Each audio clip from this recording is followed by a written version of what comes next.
Hello everyone, I am Professor Zack with the Brennan School of Business at Dominican University, and this is the International Business Environment. In this course, we will discuss topics like globalization, corporate social responsibility, the global economy, country attractiveness, political framework, sociocultural frameworks, technological environments, legal environments, and political environments, as well as others. So I hope that you enjoy the content of this course. Thank you and enjoy. So good morning, how's everyone doing? Good? You guys seem pretty enthused. So welcome to International Business. I'm Professor Zack. I've been teaching here for about maybe 5 years. So I actually got my MBA here. I got and I got a PhD. It's in psychology, so international psychology, governments, businesses, nonprofits, cultures, people groups, etc. So this particular course is going to deal a lot with looking at culture, how different countries interact with each other in order to make benefits and gains financially and conduct business and trade agreements and stuff like that. So it should be a really interesting course. It's not going to be boring at all. So I think we should start, well, I'll tell you a little bit about myself more. So I run a private equity group called Blackbridge. And so we do private equity, venture capital, management, business consulting, and real estate investment. So a lot of real estate in Gold Coast, Lincoln Park, some other areas. I have shares of ownership in as well as some other partners. And I also have a lot of investments in some small organizations. Also run a foundation, a charity that does work in South Africa primarily and Peru. So we help develop education systems and programs and mental health development for the most part. Hobbies, motorcycling, like motorcycles, and art, and sailing, and stuff like that. So I can keep busy. So I guess I'll turn over to you guys next. So I can try to get to know you a little bit better. So I'm going to have everyone just kind of maybe stand up for a second, say your name, your major, maybe what year you're in. If you're working, what do you do? And where do you guys see yourself after you graduate? And what do you expect to get out of this class? So maybe we'll just start here. Yeah, maybe stand up. So I don't know if you want to remove your mask while you talk so they can hear you.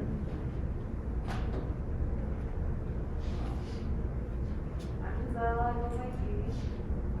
an international business major, and I'm a sophomore here, and I play softball here also. And what I do for work, I babysit. Okay. Nice. What do you expect to do when you graduate? I have no idea. No idea. Sounds good.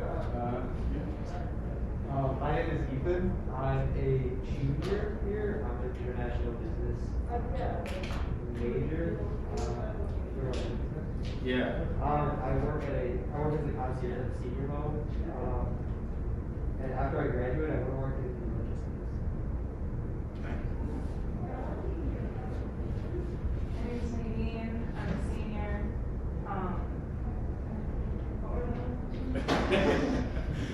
What do you do and what do you expect to be doing? I'm an EMT, and then I'm hoping maybe something in human resources or finance or something.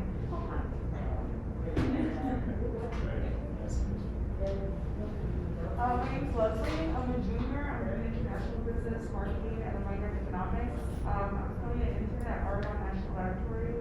I hope to get a better understanding of what community is. Okay. You, sir? Sure. My name is Ali. My last semester, and after this, we'll go into law school. Oh, you're going to get your JD? Yeah. Oh, did you do JD MBA or are you doing JD? I'm doing JD MBA. Okay. Nice. John Marshall, or are you gonna? Leo. Leo, thanks. Great. My name's Emily. I'm a senior major in international business. Currently, I'm the undergraduate admissions intern, and what I'd like to do with my graduate is somewhere in human resources. Thanks. So my name is Paul. I'm currently a junior and my majors are international business and technology. I wanted to be an FBI, so I just have to be in the two like traffic or something like that. Great. You ever considered the foreign service department? Yeah. Okay. Yeah, they just send people out all across to do all type of work, so that's kind of a good starting point to look at. Yeah. So my name is Justina, I'm a junior as well. I'm majoring in graphic design and I also wanted to major in international business, but I changed it to a minor with marketing. And I'm not sure what I want to do with it yet, but I guess it's all. Yeah, got time. All right, so nice to meet you guys. Quite a few international business majors. So here's my question, why? Why'd you guys choose international business as a major? Is there anyone that wants to say that? I'm gonna be honest, it was the shortest business degree that Okay, that's honest. Yeah. All right. Anybody else? Yes, My mom said it sounded good. that's another reason. When I was in school, a lot of people thought that way too. Anybody else? Yes. I wanted to combine with my other major, criminology, like I said about that. Bring it together. But on top of that, I also like something that's kind of similar, something like, okay, and then I want to see where I can go with it. Yeah, Just that having makes a sense. bachelor's is anything. Okay. Great. International business is, I mean, it's globalization. It's what we, where the world has been going. I mean, I think we have more nationalist policies over the last 4 years, but we'll talk a little bit more about that. I'll go over the syllabus really quick. And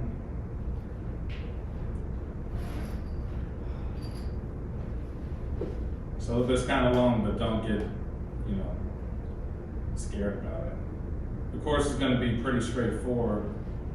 I'm not going to try to overwhelm you with work or anything like that. Just a lot of information. I'll just try to keep it as detailed as possible. Also, I'm going to try to get Canvas up and running. That way we can, because I want to have you guys do discussion posts. So that way, we could, talk throughout the week or whatever about a particular topic. And then we could also submit all of the work online. That way we won't have to keep exchanging papers because of COVID. So basically we're going to go through 12 chapters. And pretty much towards the end of each course, we'll watch a short YouTube video about something. I'm gonna have you try to read as much as possible, but I'm not gonna overwhelm you with that. Just try to keep, where the core concepts and things of that nature. So I wanna have you turn in a case a week. So the cases will be located at the back of each chapter. So case will probably be just one page. Break down the case, answer the questions. There's about 5 questions for each case. Turn in those. And then also a weekly international business journal. So find something happening around the world in international business or a particular company. Do a 1-page write-up and turn it in. What the topic was about, what the subject, what are your thoughts about it? This course, I really want you guys to be more kind of critical thinkers, not just regurgitation of the textbook all the time, concepts and definitions, but I don't think really helps people grasp the concepts in this particular course. So I want you guys to kind of understand the philosophy of international business so it makes sense. You're able to connect all the dots so it doesn't kind of intimidate you. So business journal a week, case a week, and lecture. And so we'll have a midterm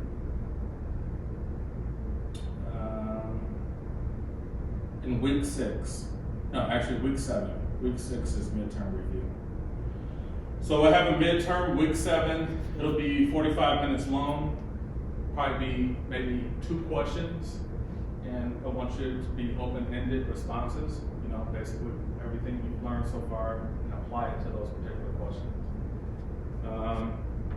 And then I'm also going to have you guys do at the end presentations. So I'll get to those presentations in a moment. But basically, you guys have 3 groups. You present for maybe 20 minutes apiece. You'll choose either a corporation that operates internationally, or you'll pick some other dilemma that's happening around the world, some sort of issue. And then we'll have a final exam. Once again, don't get intimidated by it. It's not going to be that much work. But I just want you guys to really grasp the core concepts of globalization and other things. Grading will be pretty fair, pretty simple.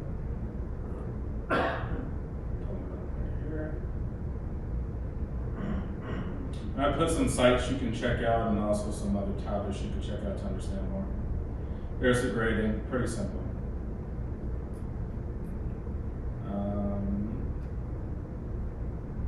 And yeah, that will be it. And I'll email this to you guys later today. And then I gotta go to the Technology Center and see if they can start a canvas for us. That way everything can just be completely on there, like the subject things.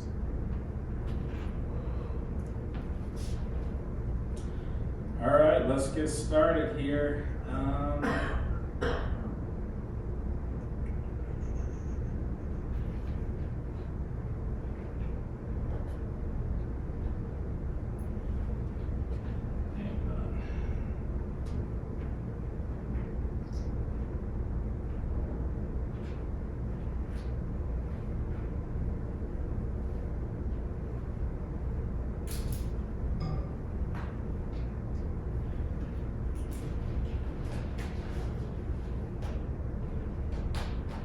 Hey, did everyone get a chance to pick up the textbook yet, or not yet? Everybody has a textbook? Anybody who do not have a textbook? Plan on getting a textbook? Okay. Yeah, I mean, all your cases and everything are in there, so you're gonna need it for the course. I tried to choose one that wasn't so expensive. It's not an expensive book at all.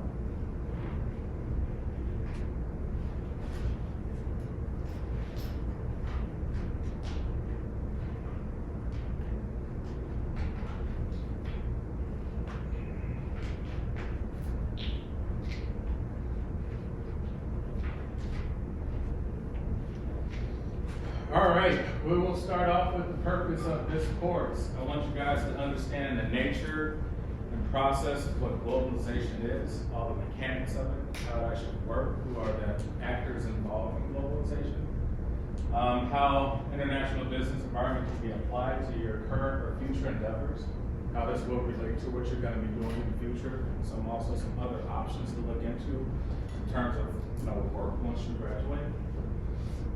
The ability to contribute to the subject with independent critical thinking. Once again, college shouldn't always be about regurgitation of definitions and concepts. There should be a lot of critical thinking to foster your own opinions about it, come up with your own theories on this subject, particularly this subject, because this is business. It's open to interpretation and subjective. There's strategies, there's different pieces you can move around. So I want you guys to be vocal, have your own thoughts, contributing to the class. And also innovate the subject by being thought leaders. What that means is, as you move forward from this class, apply what you've learned to whatever it is you're going to be doing. Any questions?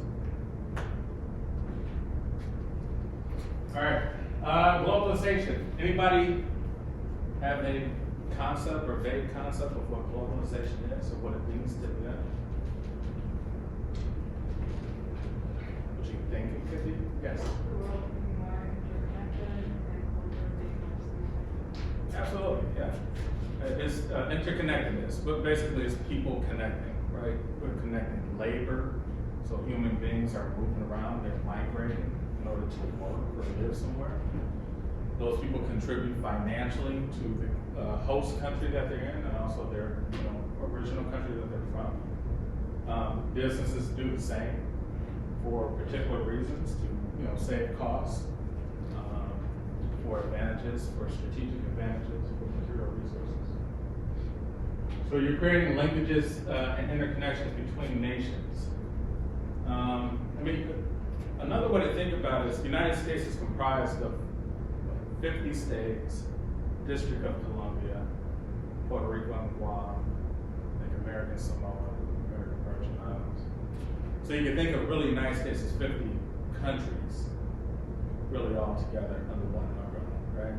So each state, you go from Illinois to Indiana, there's different taxes, state taxes, there's different laws you have to abide by. So you can kind of draw a relationship by looking just at that small aspect, right? Okay, Illinois, Wisconsin, Michigan, Indiana, there are different things happening, right? We could maybe open up a plant in Indiana because it's cheaper, right? You could say real estate is cheaper, taxes are cheaper. Maybe the labor rate is cheaper. Maybe it's closer for transportation for whatever materials and resources you have. So you can kind of draw that parallel to be like, okay, now put on a broader scale, right? We're looking at countries far away, close away, Europe, Asia, Africa, Australia, etc. So what is the impact on one another? So each country is either getting a benefit or they're getting some form of loss. But for the most part, they're getting a benefit because that trade is happening that wouldn't otherwise occur had they not come to some sort of agreement. Right? So everyone's getting financial benefits of some sort. They become integrated and interdependent, which can be positive or negative. So if you're bringing your culture in some aspect, whether it's a product or a service or a financial service, you're bringing your ideas to another country.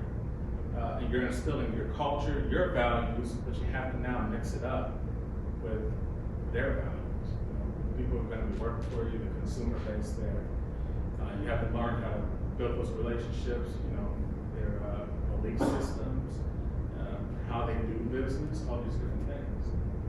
Now, interdependency means now you have to rely on each other, so things can go bad. So if there's say political instability in one country, that may affect you, your home country, affect your bottom line. You may not be able to get the materials anymore. The prices may skyrocket on whatever services you're getting. So basically, it's a lot of risk. So yeah, there's a ton of threats and benefits. I think for the most part, it's beneficial. As the global economy grows, it's helpful for all people. Raise the standard of living for everyone. I think that's a very beneficial thing. All right, Halstead. So Georg Halstead, he was a social scientist, very prominent, very well known. He's written a ton of books, and he talks about these 6 dimensions. And these are very important for our discussions moving forward because it relates kind of to every single country. And one of them is power distance, and basically that involves the type of authority that happens in that country. What kind of government is there? Is it an authoritarian government? Is it a socialist government? Communist government? Very liberal government? Democratic government? And so that is a dimension you have to consider when doing international business or even observing it to say, what are some of the high risks to take based on how that country exudes power to its people and also towards you. Uncertainty avoidance, how people in that country deal with risk. Are they very risky people? Are they willing to take on risk? Or are they very reserved? They don't like risk. That's another dimension to consider when observing a foreign nation.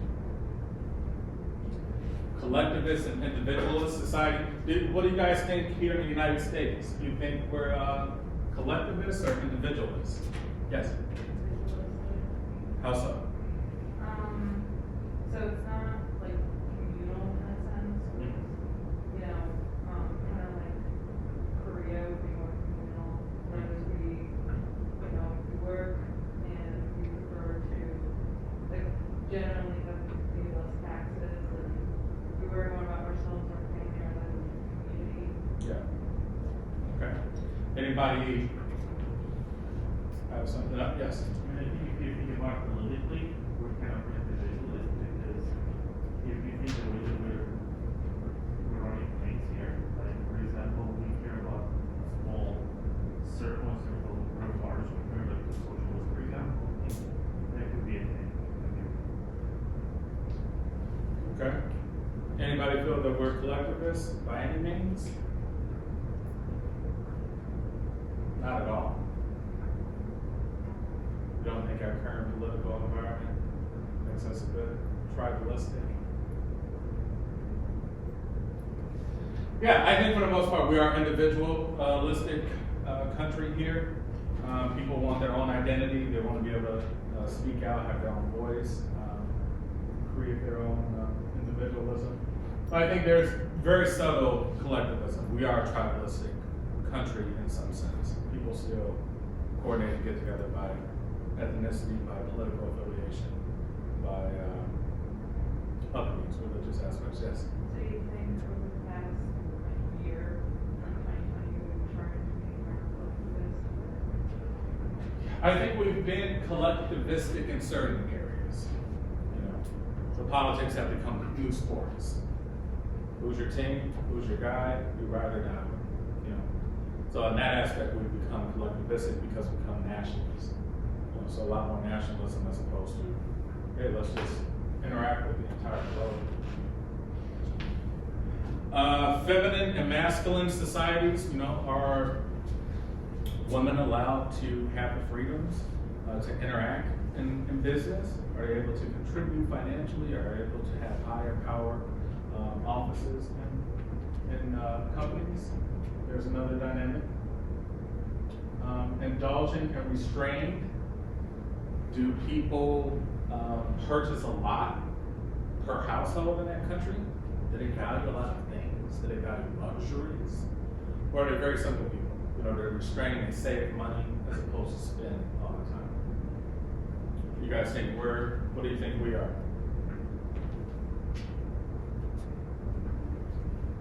Indulgent or restrained? Yes. Our society is built to spend money, actually. So What's that? our society, the way that we are running business, basically, we're made. It's been made to recycle money all the time. Yeah. So like that's how we have the Black Friday and etc. stuff. Yeah, so we're indulgent, right? You're saying? Yes. I think it depends on the way you think, because in some parts, some people are hype people or hype these, where like they have to have name brand, like luxury name brand, Mm-hmm. and they always have to be showing off what they buy. Compared to like other people, where it's like they prefer to stay in the planet, so they choose to buy more conscious things. It's like, if it's going to affect the planet, if it is, I'm not going to get it. Yeah. And I'd rather stay in the planet than destroy it. Some more functionality, right? They only buy for function as opposed to gathering all these things. So yeah, that's another consideration to look at when you're observing a country. Is like, hey, are they indulgent or are they very reserved and restrained? Short-term and long-term orientation. That dynamic deals with the perception of the population. Do they look very long-term into their future, or do they particularly live for the immediate future?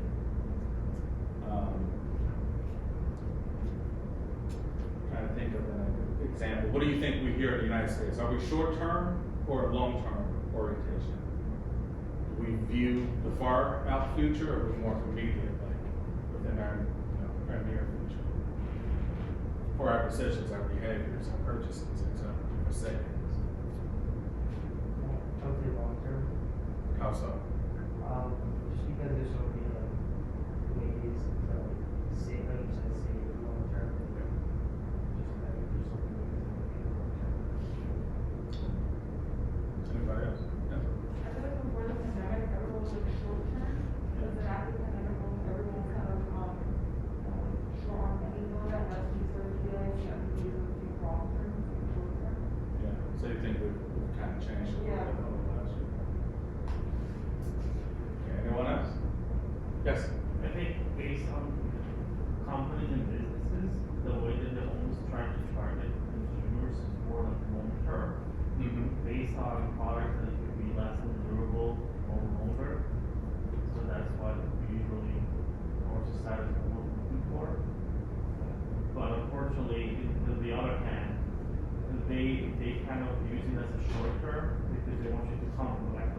Yeah. And that makes sense, like it could be a little bit of both, right? You think of, let's say, Facebook, Amazon, or even Apple, right? You buy an iPhone, you go on Facebook to post or check stuff, or Instagram or something like. They're using quick, responses that we want to get on and consume this information today and post what we're doing or get a new iPhone or whatever. But they do that in a way to keep us for how long? How long have people been on Facebook? People have committed to Facebook for long-term orientation, but they need short-term, immediate impulse to satisfy. So it's probably a little bit of both.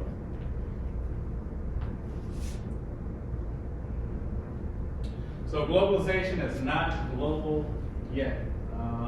Misnomer in a sense, particularly because there's still a lot of countries that are very impoverished, that haven't really contributed to a lot of international trade, and they lack resources, lack financial assets.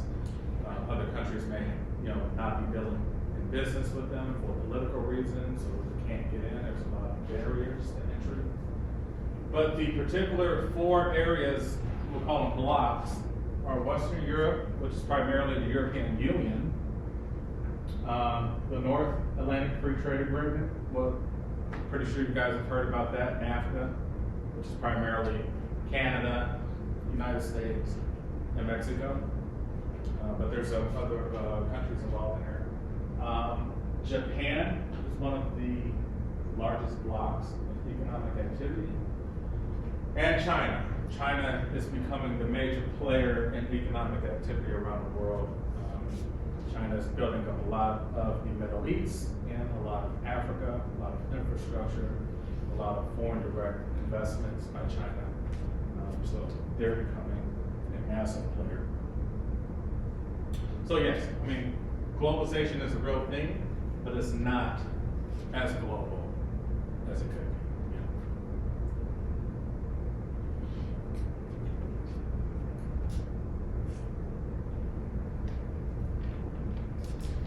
All right, 3 main economic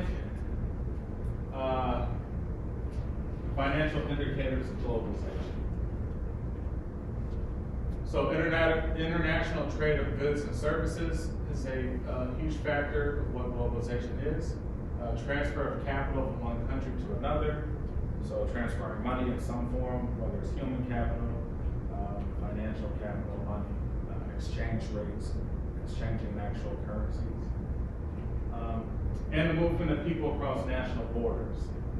That involves labor, so people going somewhere else to work. That involves them contributing to that particular country, economy. That also involves them impacting their host country by going somewhere else and working, and maybe taking out some of the money from the host country. So on the financial side, we have foreign indirect investments. Can anyone give like an example of that?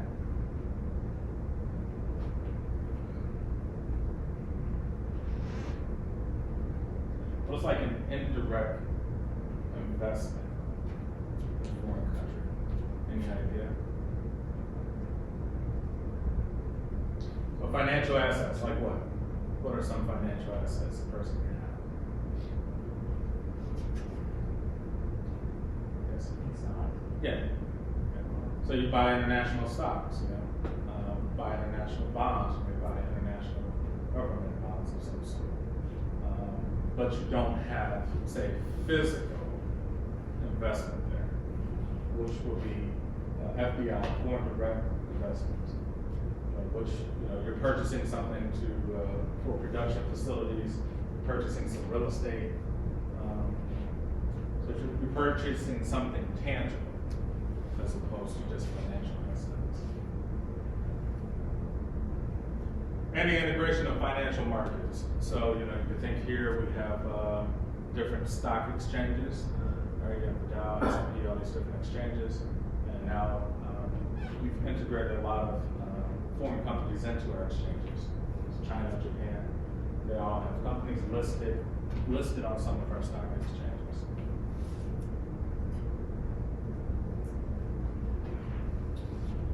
All right, also migration, we talked about labor flow. And mostly they're in developing and in developed countries primarily, where people are moving to for work. So a lot of people come here in the United States just for work, they send money back home, back to their countries. So they have economic reasons, social reasons, political reasons. What are some, let's say, what are some political reasons that a person may want to leave their country and go work elsewhere? Or any of them. What are some economic, social, or political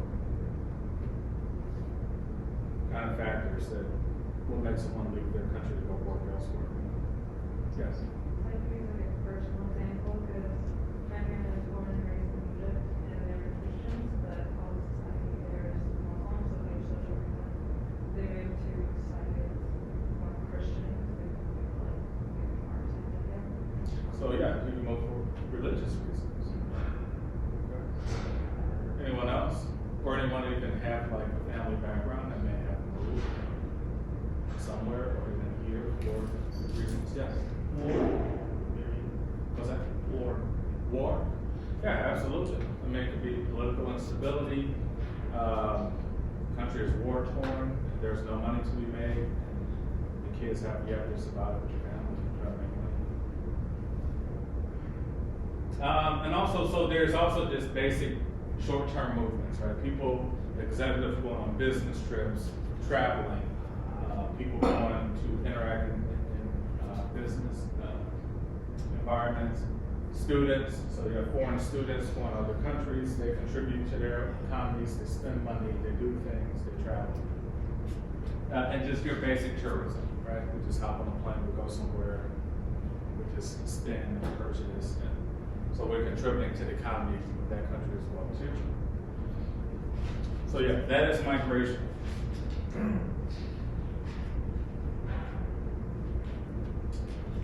All right, globalization is all pervasive, meaning that it's not only an economic phenomenon, it is involves cultural and social dimensions. It changes cultures in a particular area or on both sides. We talked earlier about worldwide interconnectedness. Some going from cultural to criminal. So we also think of criminal organizations, right? And they make lots and lots of money. They also cross borders in order to conduct business, just like any other company would, for a particular reason. Any examples? Anybody think of any criminal examples? Why, crime organization want to cross the border to do business elsewhere? Drugs. You get it from one point to another, depending on how far it is, and you could, multiply the factor by 10 or 20 or 100 or something like that. What's that? White collar crimes as well. Yeah, white collar crimes as well. You think of people can shelter money in, say, Cayman Islands, to avoid paying taxes here in the United States. Also, we talked about exchange, actual currency exchange. The value of the dollar may be weak, or the value of the yen may be high, or the won may be high. We talked earlier about spiritual. You say your parents moved away from Egypt for religious reasons. And basic culture. I mean, people leave just because they may have a fascination with a culture elsewhere. They may be no longer interested in their particular culture and want to try different things and explore and try to integrate into another culture. Any questions so far, guys?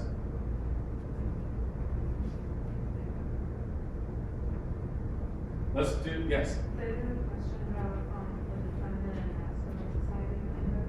So how I learned it was like the definition they gave for gender egalitarianism code.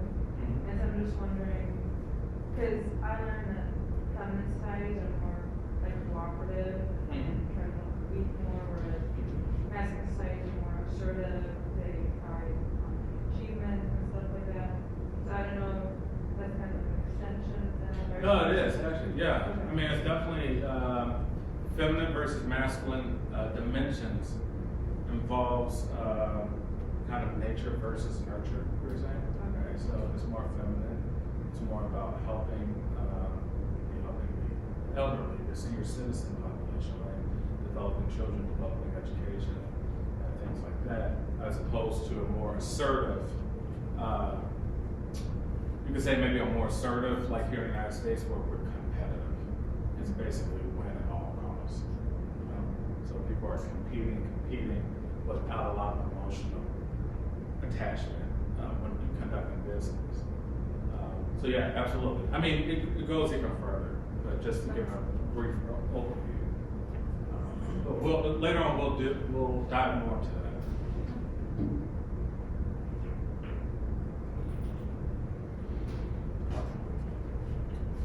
All right, drivers of globalization. Technology. How does technology, you think, drive? Give some examples of how technology drives globalization. Yes. Social media. Like, in what regard? Give a little bit more detail. So like it'd be easier for me to connect with someone across the world. Yeah. Very quick, instantaneous communication.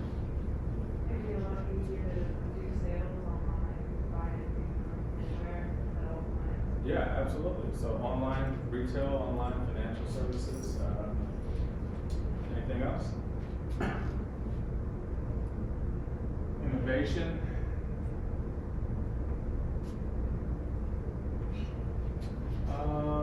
So yeah, also transport and travel. So now we're able to, we use planes to get places quicker. They may have high-speed railways, which is a form of technology. Transportation, say like Amazon. Right now during COVID, we use Amazon to get things quick. We have to purchase things quickly. So those are all drivers. Competition is another driver, which we just kind of discussed, being more assertive in business and competitiveness. Free market ideology becomes dominant economic philosophy. So companies start opening up to capitalism, right? Free market. You guys feel like we're pure capitalists here in the U.S.? You don't? I think we are capitalism. Okay. Anyone else? Feel like we're pure capitalists in the U.S. or something else? Sorry, Do you feel like we're pure capitalists here in the U.S. or?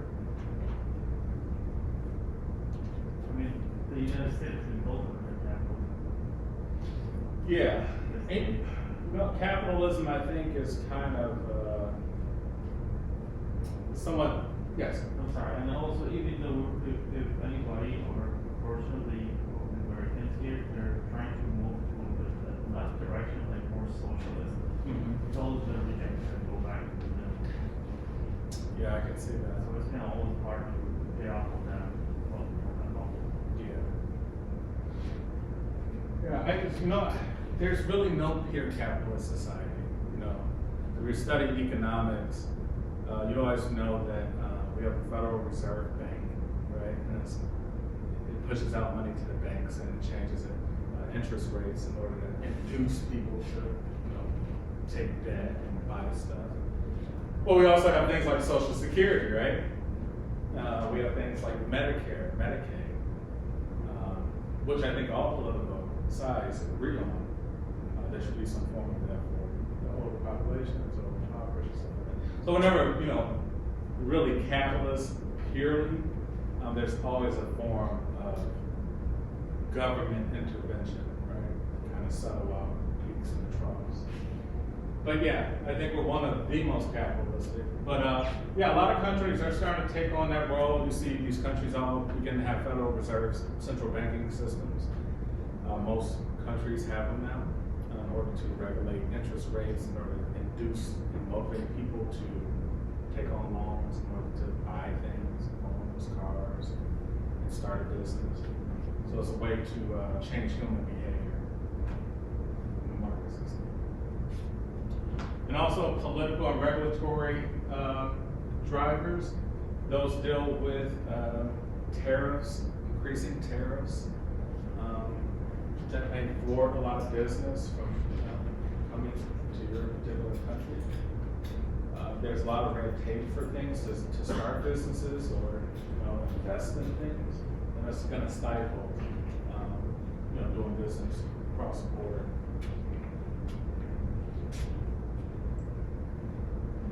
We're going to watch a quick, it's pretty quick, YouTube video, TED Talk. In which case she is going to talk a little bit about globalization.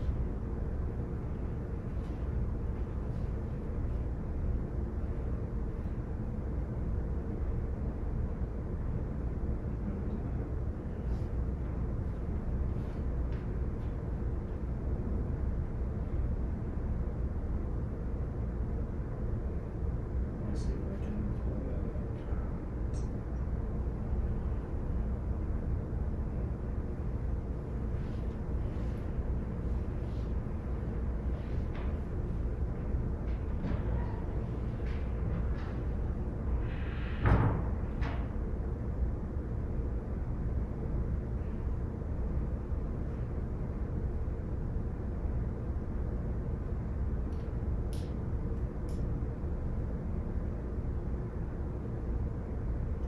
I always forget at the beginning of the semester, I have to constantly update everything, which takes a long time. So how about we skip the video? Let's take a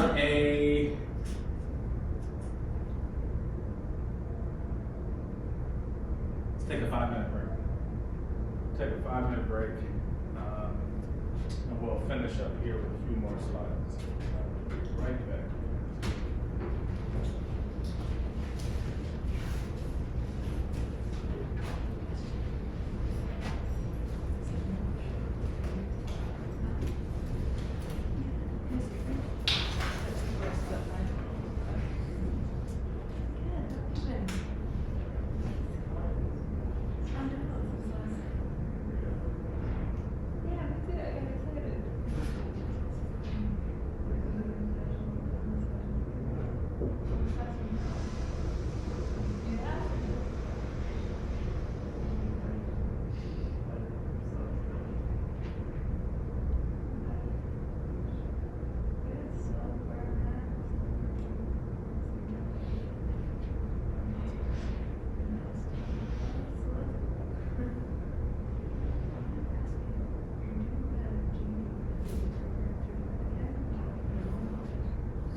So the campus was closed last semester, right? It was open? There were some classes, yeah. Was it limited? They should be. Okay. How's everybody been doing since COVID?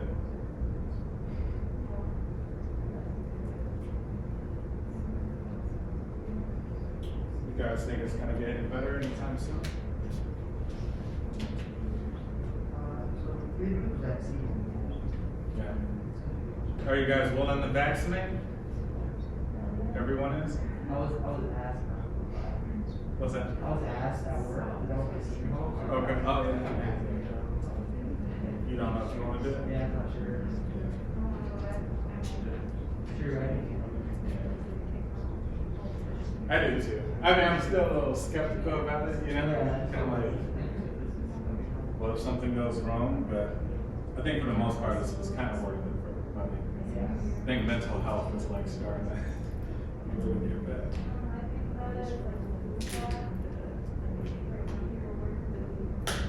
Yeah.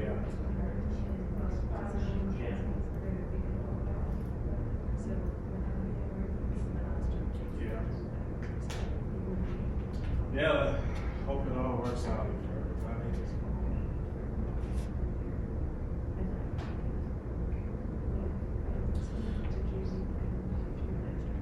So here's an open-ended question. How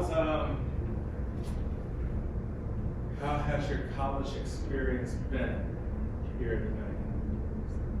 I used to love going to college, but like ever since the pandemic, everything went online. And then there's certain things that you care, others they don't really care. So Yeah. if you're on your own trying to learn everything, you just keep moving like, are you gonna learn everything? All these assignments by this day, and all the other stuff, I'm like, oh great, you're back on your own. Yeah. Yeah. There's definitely a difference online versus in person. And also too, a lot of professors aren't very tech savvy, you know, kind of don't even interact online. Just kind of put a bunch of stuff on. What's that? Personally, for me, it's gotten better. It's getting better. I What's up? like sitting down and not getting in bed. Like, if I get on my computer, go to class, and I'm in bed, Yeah. I'm fine. You feel like you have more time to yourself. Oh, yeah. Yeah.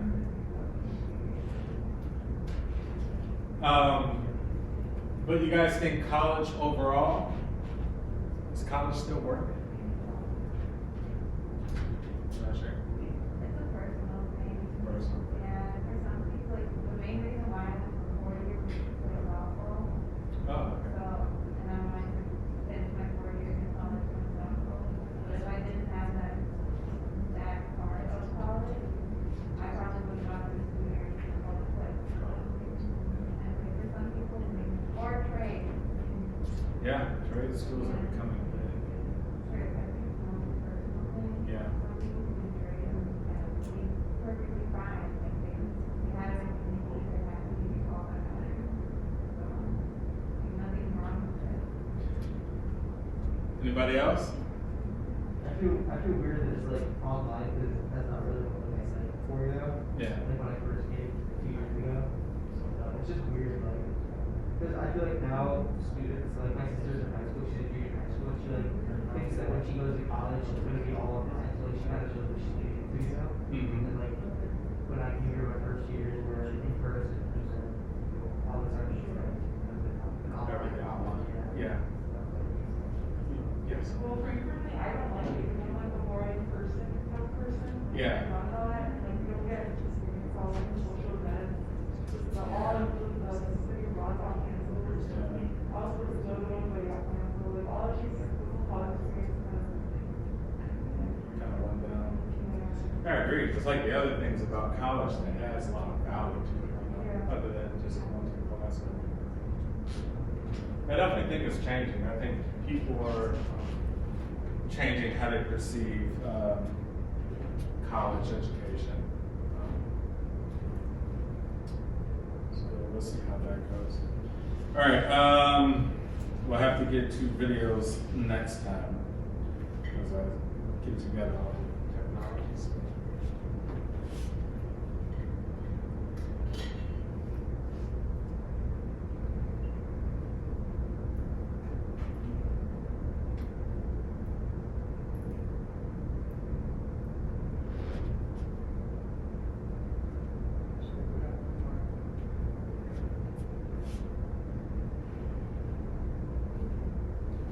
Oh, so is anyone going to go to grad school? Got plans? Yes. What are you going to study? So I'm in the MBA program right now. Okay. But we were talking, because he was doing the MBA GD program like you mentioned. Yeah. And I might switch to that, that sounds Oh. great. But yeah, I'm already in the program. What would you do with the JD part? I don't know, maybe work something with science or, I don't know. I just, I took a business law class, like a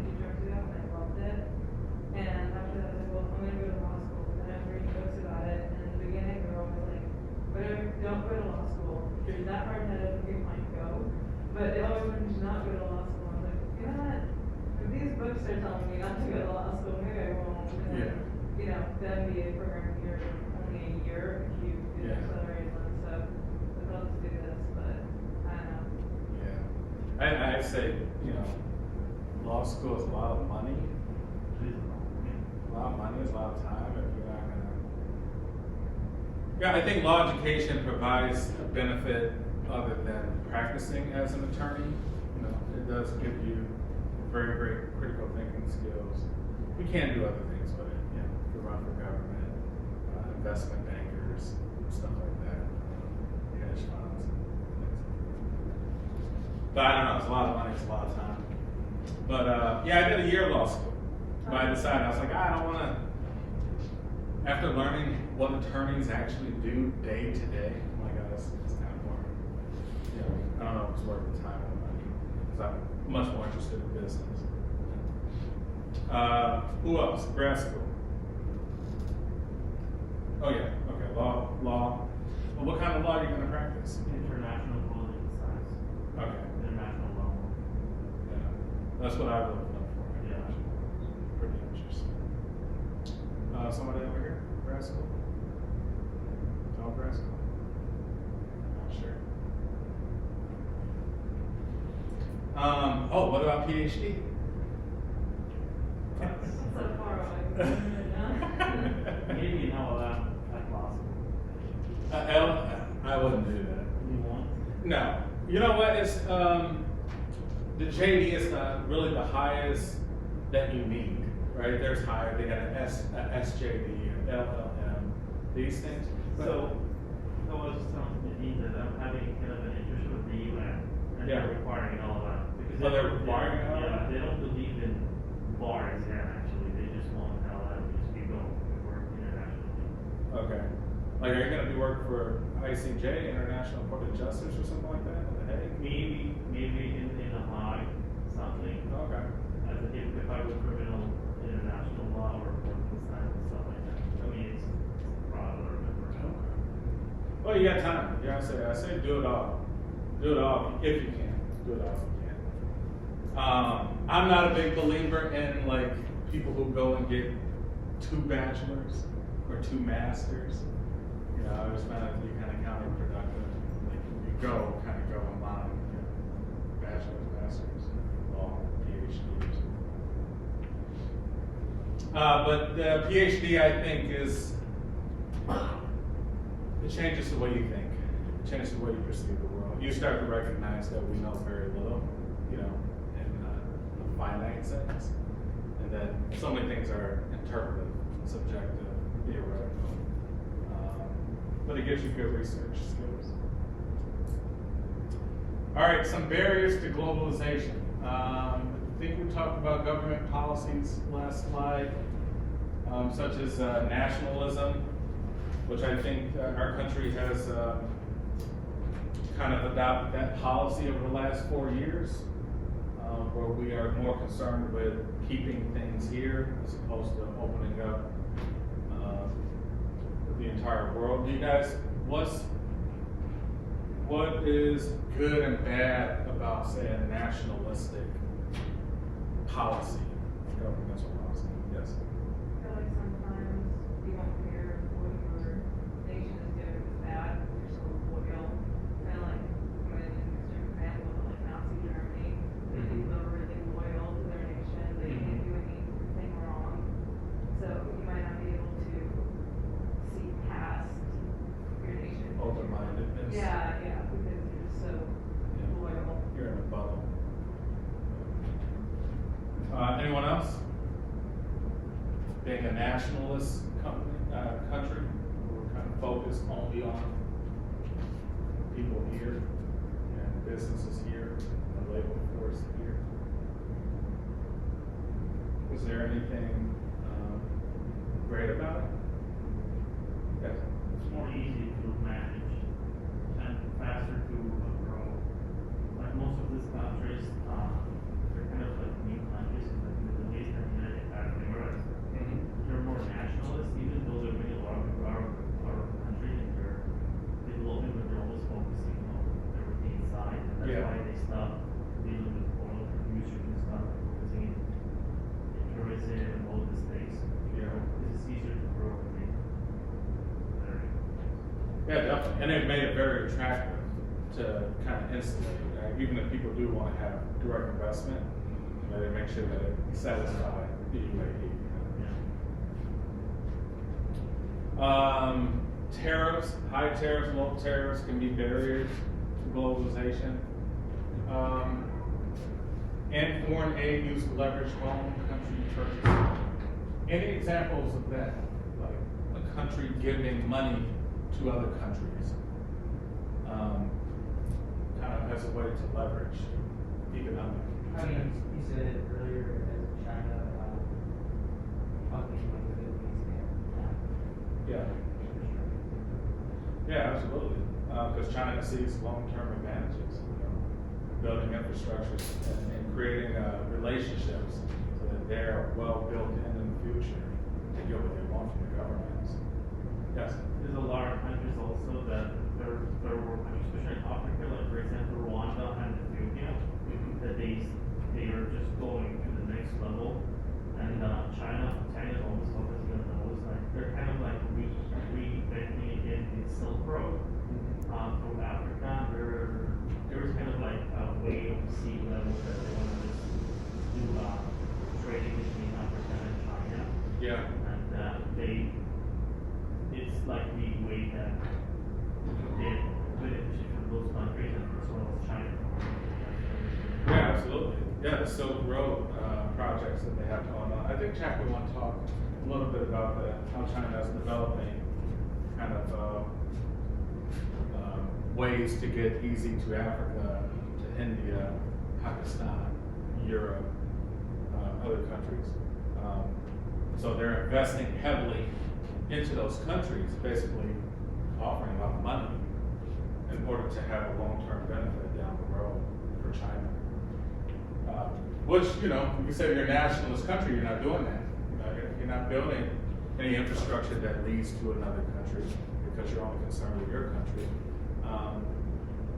That may be a good thing, could be bad. And maybe the investment is too much, and who knows what the global economy may look like in the future. Yes. Isn't it like nationalism and globalization? They always work together, even though they're like, they sound separate, but they kind of like always work together. Yeah, I mean, you have to think brand, right? Every country is really a brand. It has its culture, it has its values, has its natural resources that may not be duplicated in other countries. So yeah, a country can be seen kind of as a brand. You're always going to promote your brand, but also interact with other brands, in order to make your brand powerful. So some cultural distances and geographical distances. What are some cultural distances, gaps in culture? What are some examples? What are some huge gaps in culture from the United States and another country? What is it that we value here versus other countries? That could be different, yes. Money maybe, financially, How we view money, or how we use it, or how we actually value people within each other, culture. do you think we value people here in the U.S., you're saying? A lot more than other Cultural countries? basis. Yeah, that could be seen as true. Yes. Maybe related to like collectivist society versus individualistic society. Like China versus US. Maybe because we have more direct investment, like cultural norms would be different. Yeah. For people from the US to China, in just the way people talk and respect each other. Yeah, Power absolutely. distance, Yeah. family values. Family values. Here in the U.S., I think the average person, 2 kids per household. Elsewhere, maybe a lot more. Yes. Maybe another thing we were talking earlier about education values. As much as you have certifications and degrees, you have a higher value than others. Yeah, absolutely. Education may relate to specialization. Maybe we have more specialized industries that require some high degree of education. Yeah, language is one of them. There's English-speaking countries around the world that might make it a little bit easier to do business as opposed to trying to get everybody to learn new languages. And also, even if you learn new languages, you can get lost in interpretation, right? If you don't understand kind of the culture, what things may mean, kind of vague things, hyperbole. Corruption, we're a country of laws. This country works so well because the amount of laws we have, and we regulate everything. In other countries, that may not be the case. Things may be very open-ended, very loose, kickbacks, and give a little money here, a little bit of money there, maybe able to conduct business. And then geography can also play a factor. Things are very far. You think of East Asia versus Africa. Regardless, it's going to be far.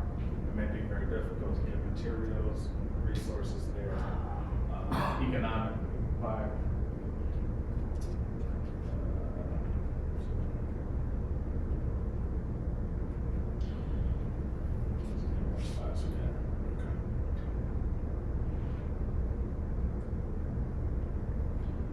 All right, and last but not least, the benefits and costs of globalization of business.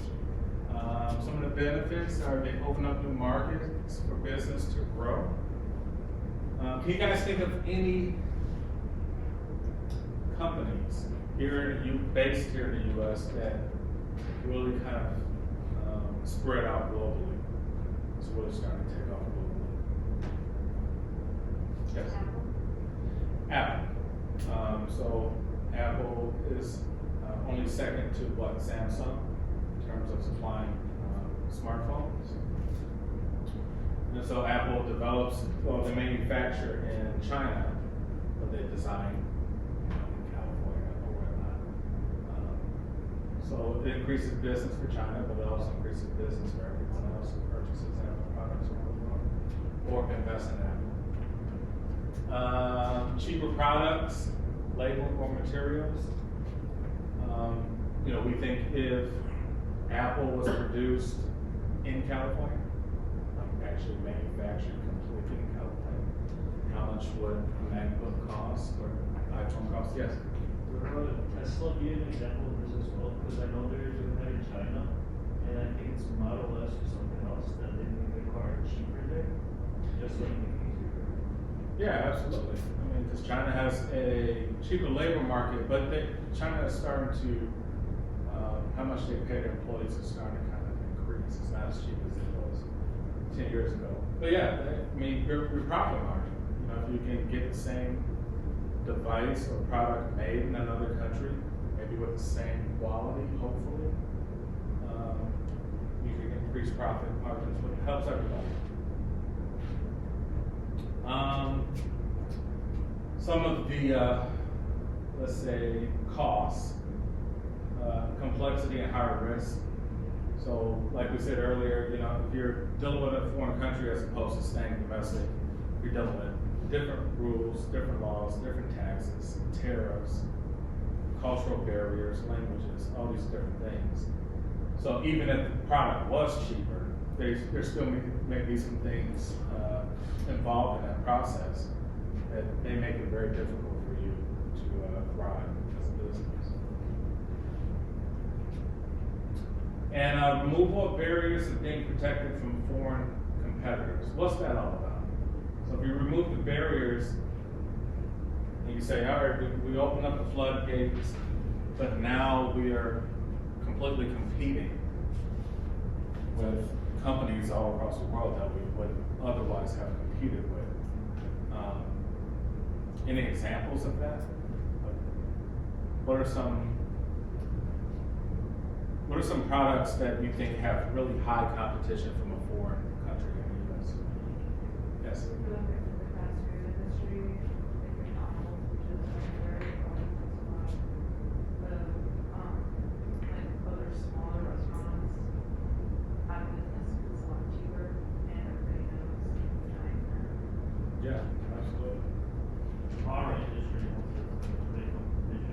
Is that oil? Auto. What's that? Auto. Oh, auto industry. Yeah. Yeah. What are some examples? Like for example, our brands, that we do have very good Chinese new brands that are being global the board right now. Yeah. It's effective. We make the classic brands like Porsche, GM, Toyota, etc. to new companies that China has been developing and improving, and they're actually stealing a lot of their like look of the cars that they're being more cheaper, which is affecting the auto industry. Yeah, absolutely. You look at like intellectual property, right? So they're taking design patents and things of that nature, replicating it, cheaper costs. Therefore, they're hurting their market share, probably. Car manufacturers. Anybody else?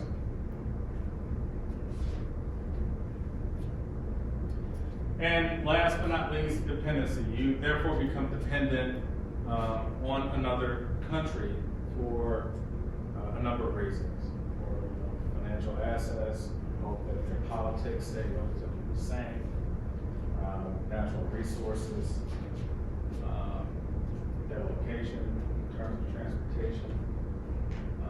So things can go wrong if you're dependent on another country, which will affect your profitability. Okay, and we are right at the end. Any questions? Any questions about the class?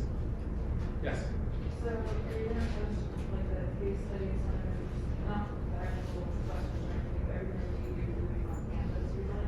Yeah. If we get Canvas set up pretty good, that'll be all on there. But the syllabus I'm sending you guys today, it has everything. Like even a page numbers, everything's really detailed out. And the exam will be Yeah, we'll do exam in class. Yeah, for both midterm, final, and then we have the presentation. And so I think on the syllabus I give you guys until like first week of February to kind of pick groups. So hopefully we'll have. I thought we had 10 people there. But pick groups maybe of 3, and all the information is on the syllabus. So we'll have presentations second to last class, and then final exam our last class. Anything else?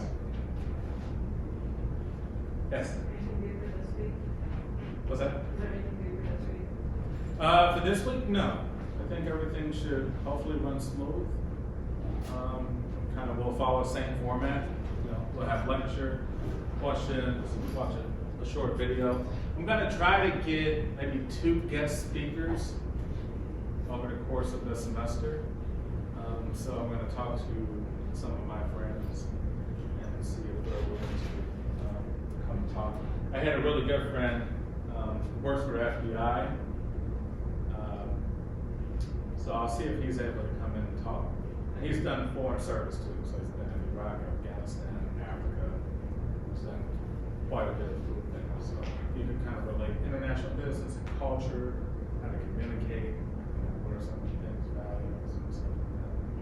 So we'll try to get some guest speakers in there too. Okay. Anything else before we go? Yes, sir. Are we always gonna be in the classroom? Yeah, we're here. Yep, we're in Martin Recital Hall for the rest of the, which I think is great. Everybody can spread out and stretch. Kind of cool. Anything else? All right. I'll see you guys on Thursday. Have a good one. Yeah, sure. Once again, thank you for joining me. I hope you've enjoyed this lecture. I am Professor Zack of the Brennan School of Business at Dominican University. Thank you.